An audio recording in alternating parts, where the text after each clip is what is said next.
Hi, I'm Joe Calamari here at Project Geospatial, and we're at GEOINT 2024 in Orlando, Florida. And today we have the pleasure of speaking with Ryan Phillips at Omni Federal. So Ryan, why don't you give yourself an introduction? Sure. My name is Ryan Phillips. I'm with Omni Federal. I run the intelligence and geospatial portfolio. I've been with Omni for about 4 years.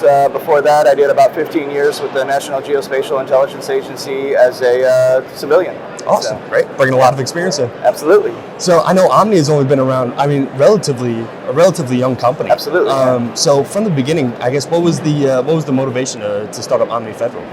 So Omni Federal actually got its roots in commercial, which actually is one of the things that makes us unique, is we were working for commercial companies before we actually pivoted over to the government sector.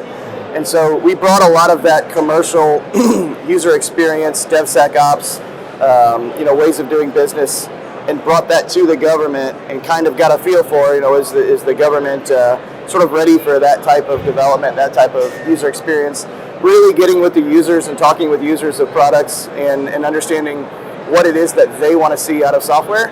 And we brought that to the government, and as it turns out, the government was like, yeah, absolutely, we really like that, and we want to do that. And so that's kind of where we got to start back in about 2017.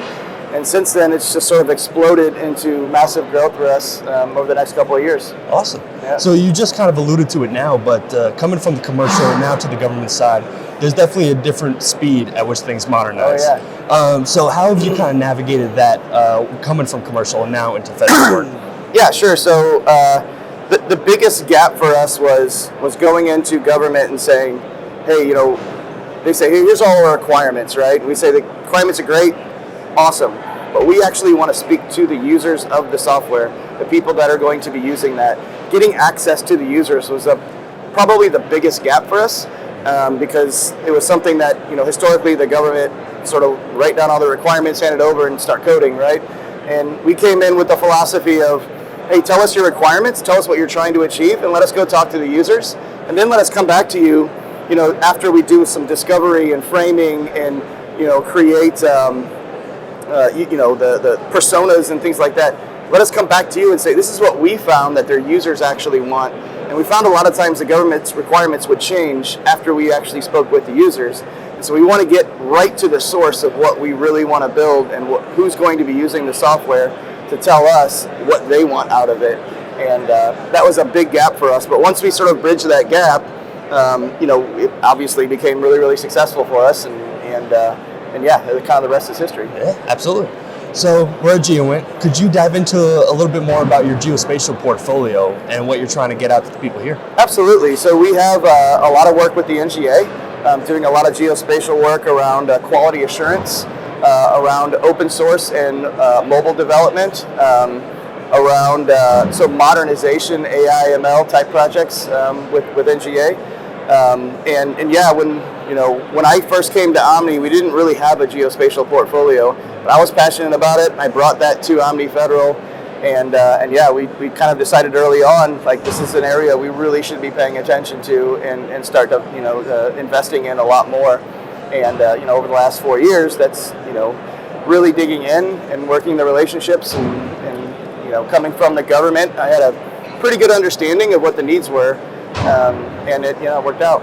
Awesome. Yeah. I mean, it's great to see a company really kind of hone in on this industry in particular. Absolutely. And we've seen you guys every year at GEOINT. So in the last year since you've been here last, is there anything new that you'd like to really show off and what you're really proud of? So one of the things that we're highlighting today is Digital University, right? Which is a digital training platform that we built for the government, right? And it's a platform that you can bring in all kinds of different training, Udemy, Pluralsight, custom training.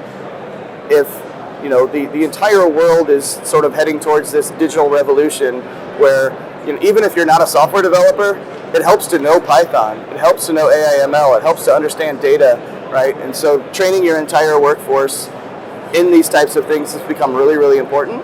And so we put together an entire platform that basically follows and tracks all of your training, right, throughout your whatever you're wanting to learn, whether it be cyber or Python or Java, whatever it is, and it puts it all onto one platform. So you don't have to have Pluralsight over here and do that, and then this over here, and you don't know how many courses you took on Pluralsight versus Udemy versus all these other things, brings it all into one platform.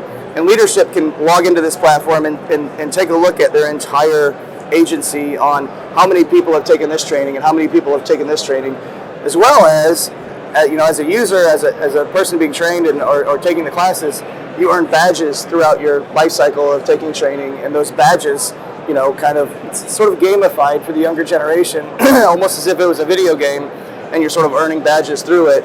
This is a system where you earn badges as you're taking the training, and we found that some of our customers are even implementing that into their HD and HR systems and saying, hey, we have a job opening, but in order to qualify, you have to have this many badges. So it incentivizes people to go in and earn badges throughout and keep track of all of the training throughout the whole system. Interesting. So, yeah, I like to hear people talk about, inspiring the new workforce or the next generation of the workforce coming in. Over the next couple of years, what are you guys looking to do to kind of inspire, new people coming into the industry? Absolutely. So we're our company is based out of DC, but our portfolio is based out of St. Louis. And so we're working with a lot of the colleges and universities around the area to go in and talk to them about geospatial, because most people think geospatial is maps, right? But in reality, geospatial encompasses everything, right? So every company uses geospatial at least a little bit, right? And so we're used to looking at geospatial as this way, right? And I think going forward, we're looking at it as this way. It encompasses everything. So insurance and farming and all these, they all use geospatial. And so we're trying to get the word out that, if you get into the industry of geospatial, you're not just going to make maps, right? It's not just that, right? You can do software, you can do data, you can do AI, ML, it's all these different things. And so we're trying to work with the universities to get more people passionate about the industry and all of the different opportunities that it offers.